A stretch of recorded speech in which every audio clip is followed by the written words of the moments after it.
السلام علیکم، میرا نام رباب ہے اور آپ دیکھ رہے ہیں دا انفو پلانٹ۔ ہمارا چینل سبسکرائب کیجیے اور ساتھ ہی بیل آئیکن کو بھی پریس کیجیے تاکہ آپ دیکھ سکیں ہمارے انفارمیٹیو اور انٹرٹینمنٹ پر مبنی ویڈیوز۔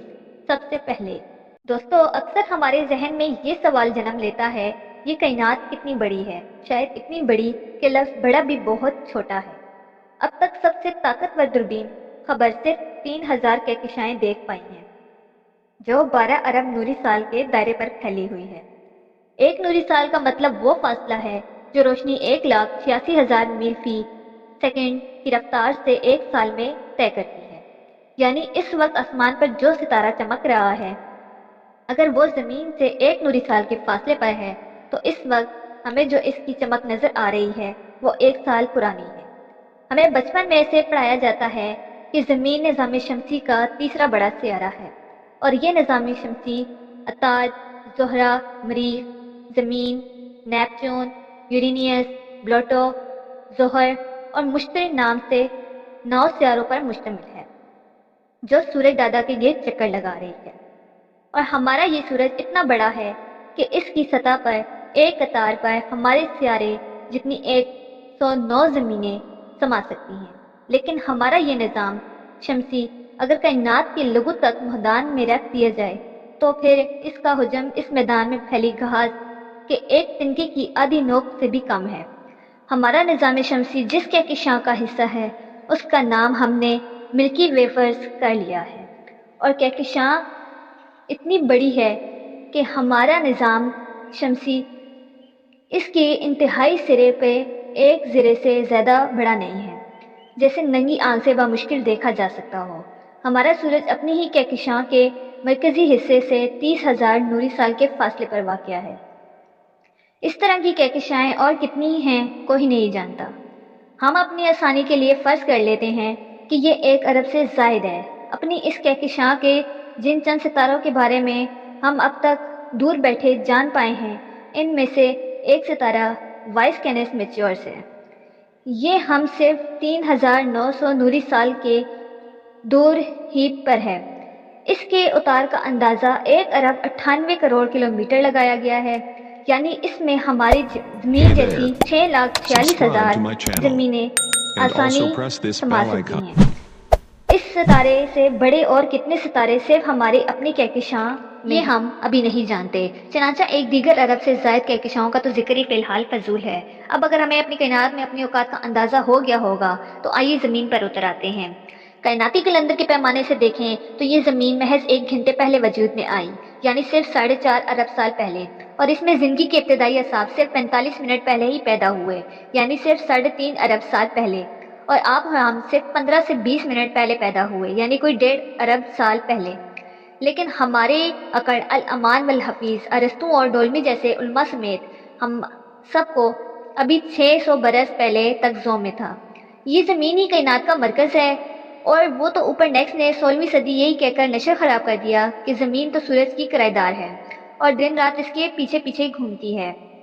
پھر کوپرنیکس کے 70 برس بعد گلیلیو نے یہ انکشاف کر کے رہی سے عزت بھی خراب کر دی کہ سورج کی بھی کیا اوقات، اس جیسے لاتعداد ستارے آسمانوں میں موجود ہیں۔ اس کے بعد ہونا تو یہ چاہیے تھا کہ ہم اپنی کھال میں واپس آ جائیں اور صبر و شکر کے ساتھ کائنات کی فکر میں دبلے ہونے کے بجائے اپنے ہی گھر اور اس کے تمام انسانیوں، حیوانیوں اور باسیوں کی طرف مکمل توجہ دیتے۔ ابھی تو ہمیں یہی ٹھیک سے معلوم نہیں کہ اس زمین کی یہ دراصل کتنی اقسام کی زندگی میں پائی جاتی ہیں۔ 86% نباتات، جماد، حیوانات کا تو ہم ریکارڈ بھی حاصل نہیں کر پائے، اور زندگی جو ہمارے علم دسترس میں آ چکی ہے اس کی بھی یہ دلجوئی سے ہی ایسی کی تیسی کرنے پر تولے بیٹھے ہیں۔ بے شک انسان خسارے میں ہے۔ یہ کرۂ ارض کی 1/4 خشکی اور 3/4 پانی پر مشتمل ہے۔ اس پانی میں صرف 3% میٹھا ہے۔ اس میں میٹھے پانی میں سے بھی آدھا گلیشیئرز کی شکل میں منجمد ہے۔ گویا یہ صرف 0.75% پانی ہے جو آپ اور ہم اس وقت استعمال کر رہے ہیں، اور اس استعمال شدہ پانی میں سے بھی 60% پانی بھی تسیل و آبپاشی کے ناقص نظام میں بھی ضائع کر بیٹھتے ہیں۔ ان بے اعتدالیوں کے نتیجے میں دریا، جھیلوں اور زیر زمین کے پانی ذخائر تیزی سے خشک ہو رہے ہیں، یا پھر ہماری ہی ذاتی اور صنعتی فضلوں سے آلودہ ہو رہے ہیں۔ ہم نے سادگی کو خیر آباد کہہ کے زندگی کو اتنا مشکل کر لیا ہے کہ اب ہر کام دہاتی گیجٹس کے ظرف آ گیا ہے۔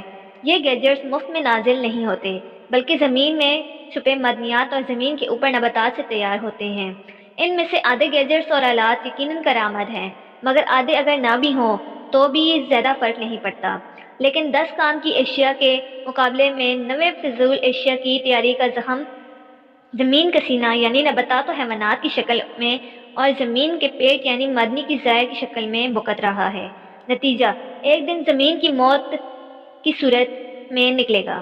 ہماری لالچ پچھلے 100 برس 50% دریافت شدہ حیاتیات کو نسل کشی کی حد تک لے آتی ہے، اور اگلے 50 برس میں آدھے چرند و پرند حیاتیات میں سے تصاویر میں ہی دکھائی دیں گی۔ لیکن کرۂ ارض کے صرف 50% زمین پر بہنے والوں نے جو حشر 75% پانی کا حل کیا، اس کے لیے کم از کم لفظ ریپ ہے۔